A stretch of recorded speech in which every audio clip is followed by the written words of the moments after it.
رب العالمین کے فضل و کرم اور اس کی دی ہوئی توفیق سے آج کی تراویح میں 21 پارے مکمل ہو چکے ہیں۔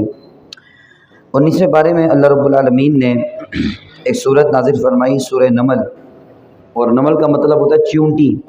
تو چیونٹی کے نام پر اللہ رب العالمین نے یہ صورت نازل فرمائی، اور اس کی وجہ یہ ہے کہ اس صورت کے اندر اللہ رب العالمین نے ایک چیونٹی کا ذکر کیا ہے، اور وہ چیونٹی وہ تھی کہ جو حضرت سلیمان علی نبی جنا علیہ الصلاۃ والسلام کے دور میں تھی کہ ایک مرتبہ حضرت سلیمان علی نبی جنا علیہ الصلاۃ والسلام اپنے دربار کے ساتھ، اپنے لشکر کے ساتھ جو ہے وہ اپنا سفر کر رہے تھے، تو وہاں پر کچھ فاصلے کے اوپر چیونٹیاں وہاں پر موجود تھیں۔ تو چیونٹیوں کی جو ملکہ تھی اس نے دیگر چیونٹیوں سے کہا کہ اپنے اپنے بلوں میں چلی جاؤ، کہیں ایسا نہ ہو کہ سلیمان علیہ السلام کا لشکر جو ہے وہ ہمیں بے خبری میں، ان کو پتہ نہ چلے، شعور نہ ہو، اور وہ ہمیں کچل کر جو ہے وہ چلا جائے۔ تو یہ چیونٹی نے جب بات کی نا، تو سلیمان علی نبی جنا علیہ الصلوۃ والسلام نے اس کی گفتگو کو سن لیا، اور اس کی گفتگو کو سن کر آپ مسکرانے لگے۔ فتبسم ضاحکا من قولها، حضرت سلیمان علی نبی جنا علیہ الصلوۃ والسلام اس کی بات کو سن کر آپ مسکرانے لگے۔ اب یہاں پر یہ جو واقعہ ہے سورہ نمل کی آیت نمبر 18 میں اللہ رب العالمین نے ارشاد فرمایا۔ اب یہاں پر اندازہ لگائیں کہ چیونٹی وہ ایک کیڑا ہے کہ اس کی آواز سنی نہیں جا سکتی۔ مچھر ہے، اس کی آواز تو سنا ہے، وہ اکثر ہمیں اپنی آوازیں سناتا ہے، لیکن چیونٹی جو ہے اس کو کان کے اندر بھی رکھ دو گے نا، اس کی آواز نہیں آئے گی۔ کوئی ایسا طریقہ بھی ایجاد نہیں ہوا کہ جس کے ذریعے چیونٹی کی آواز جو ہے وہ سنی جا سکے، لیکن اللہ نے اپنے نبیوں کو کیسی طاقت عطا فرمائی ہے۔ یہاں سے وہ لوگ بھی درس حاصل کریں کہ جو کہتے ہیں نبی تو ہماری طرح ہے۔ تو یہاں دیکھیں حضرت سلیمان علیہ نبی جنا علیہ الصلوۃ والسلام کی قوت سماعت، اور وہ چیونٹی قریب نہیں تھی، ایک تو چیونٹی دور، اور اس کے بعد جب چیونٹی نے کلام کیا، گفتگو کی، تو حضرت سلیمان علیہ نبی جنا علیہ الصلوۃ والسلام نے اس کی گفتگو کو سن بھی لیا اور سمجھ بھی لیا۔ اس سے پتہ چلا کہ اللہ نے اپنے نبیوں کو جو قوت سماعت عطا کی ہے نا، وہ بھی بہت اعلیٰ عطا کی ہے۔ جب سلیمان علیہ نبی جنا علیہ الصلوۃ والسلام کی قوت سماعت کا یہ عالم ہے، تو پھر جو سلیمان علیہ نبی جنا علیہ الصلوۃ والسلام کی بھی آقا و مولا، ہمارے اور آپ کے نبی جو ہیں، اللہ رب العالمین نے ان کو کتنی طاقت عطا فرمائی ہوگی۔ تو اس لیے اعلیٰ حضرت نے کہا نا، دور و نزدیکی کے سننے والے وہ کان لالے کرامت پہ لاکھوں سلام۔ تو یہ عقیدہ ہے ہمارا کہ اللہ نے اپنے نبیوں کو بھی جو طاقت عطا فرمائی ہے، وہ عام لوگوں کو وہ طاقت عطا نہیں فرمائی۔ پھر اسی میں حضرت سلیمان علیہ نبی جنا علیہ الصلوۃ والسلام کے واقعے میں ہدہد کا ذکر آیا۔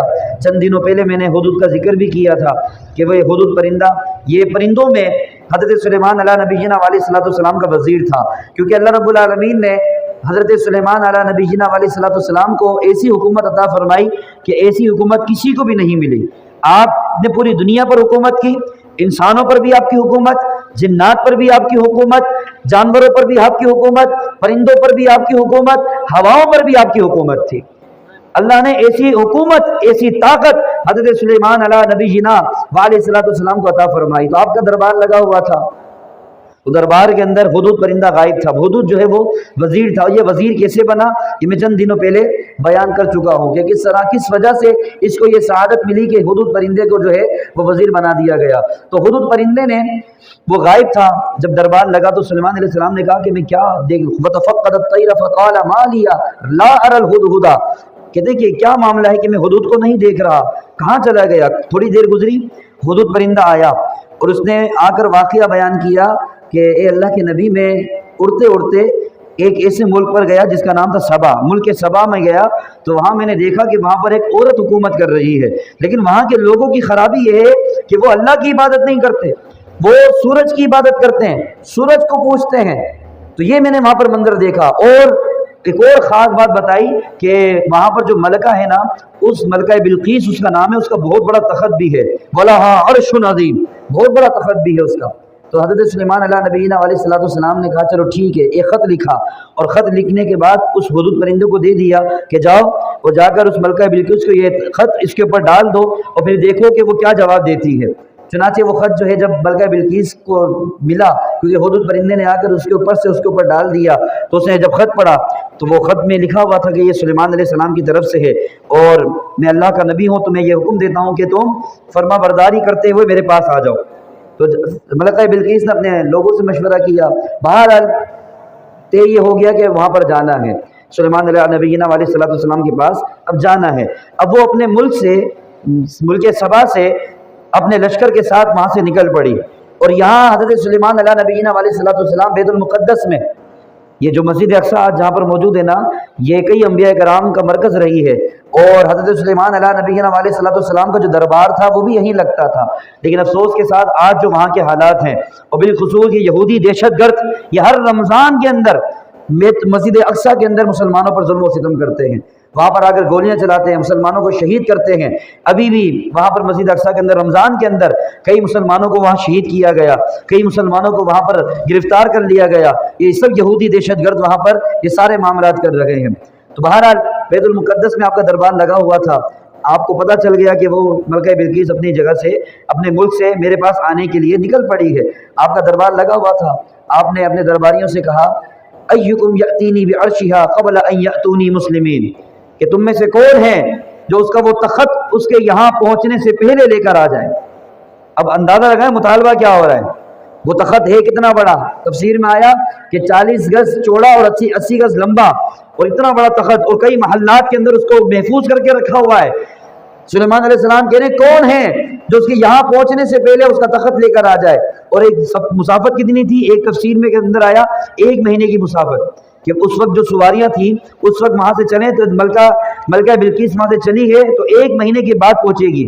اب یہاں سے مطالبہ ہو رہا ہے کہ اس کے یہاں پہنچنے سے پہلے لے کر آنا ہے۔ اب بندہ یہاں سے کوئی جائے گا، جانے کے بعد واپس آئے گا، 2 مہینے تو کم از کم اس کو لگنے ہی لگ رہے ہیں، لیکن سلیمان علیہ نبینا علیہ الصلوۃ والسلام مطالبہ کر رہے ہیں۔ پھر ایک جن کھڑا ہوا، کیونکہ جنات بھی آپ کے دربار میں تھے، قال عفریت من الجن انا آتیک به قبل ان تقوم من مقامک، ایک بہت طاقتور جن کھڑا ہوا، وہ کہنے لگا کہ میں لے کر آؤں گا۔ کہا کتنی دیر میں؟ کہ آپ کا دربار ختم ہونے سے پہلے لے آؤں گا۔ آپ کا دربار صبح لگتا تھا، شام میں ختم ہو جایا کرتا تھا، نہیں کہنے کا مقصد کہہ رہا تھا میں شام سے پہلے لے آؤں گا۔ اب سلیمان علیہ نبینا علیہ الصلوۃ والسلام کا مطالبہ تو پورا ہو رہا تھا، وہ تو 1 مہینے بعد پہنچتی، تخت تو پہلے آ جانا تھا، لیکن کھڑا ہوا تھا جن، اور جن کی طاقت کو تو کوئی آج انکار نہیں کرتا۔ یہ سلیمان علیہ السلام کو بھی معلوم تھا کہ ایک قوم ایسی بھی آئے گی جو اللہ والوں کی طاقت کا انکار کرے گی، اس لیے آپ نے کہا نا اس سے بھی جلدی چاہیے، اس سے بھی جلدی چاہیے۔ تو قرآن کیا کہتا ہے؟ قرآن کے اندر واضح طور پر بات لکھی ہے، قال الذی عنده علم من الکتاب، پھر اس نے کہا جس کے پاس کتاب کا علم تھا۔ اور اس کون تھے یہ؟ یہاں پر یہ مراد حضرت عاصم بن برقیہ ہے جو اللہ کے ولی تھے، اور سلیمان علیہ السلام کے وزیر بھی تھے، سلیمان علیہ السلام کے امتی بھی تھے۔ انہوں نے کہا کہ انا آتی کا، میں لے کر آؤں گا۔ کہا کتنی دیر میں لے کر آؤ گے؟ کہا کہ انا آتی کا بھی قبل ان یرتد الیک طرفک، آپ کی پلک جھپکنے سے پہلے لے کر آ جاؤں گا۔ پلک جھپکنے سے کتنا بڑا تخت ہے؟ کہا لاؤ، کہا یہ رکھا ہوا، کہیں گئے بھی نہیں، وہاں سے غائب بھی نہیں ہوئے، لیکن وہاں چلے بھی گئے، ملک سبا میں بھی گئے، وہاں سے تخت کو بھی اٹھایا، لے کر بھی آ گئے، اور حضرت سلیمان علیہ نبی جینا علیہ السلام کی بارگاہ میں پیش کر دیا۔ اس سے پتا چلا کہ اللہ نے اپنے ولیوں کو یہ طاقت عطا فرمائی ہے کہ وہ لمحہ بھر کے اندر مہینوں کی مسافت کا سفر کر سکتے ہیں، اور ایک وقت میں 1 سے زیادہ جگہ بھی وہ موجود ہو سکتے ہیں۔ جب غوث پاک کی کرامت ہم بیان کرتے ہیں نا، گئے ایک وقت میں 70 مریدوں کے یہاں آقا، سمجھ میں آ نہیں سکتا معاملہ غوث اعظم کا، کہتے یہ کیسے ہو سکتا ہے؟ ایک بندہ 1 سے زیادہ جگہ پر کیسے ہو سکتا ہے؟ ہم نے کہا اس لیے ایسے ہو سکتا ہے جب اللہ طاقت دے دے تو پھر بالکل ہو سکتا ہے۔ جیسے کہ عاصم بن برقیہ ظاہر سی بات ہے تخت لینے بھی گئے ہوں گے، اور اسی وقت کے اندر ملک سبا میں بھی موجود ہیں، اسی وقت کے اندر سلیمان علیہ السلام کے دربار میں بھی موجود ہیں، اسی وقت کے اندر راستے میں بھی موجود ہیں، تخت کو اٹھا کر بھی لے کر آ رہے ہیں۔ وقت کتنا لگا؟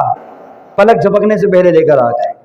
حضرت سلیمان علیہ نبینا علیہ السلام تو اللہ کے نبی ہیں، ان کے پاس وہ طاقت ہے، اور ولی سے زیادہ طاقت ہوتی ہے، وہ خود بھی لا سکتے تھے، لیکن یہاں دکھانا تھا کہ اللہ نے اپنے ولیوں کو کتنی طاقت عطا فرمائی ہے۔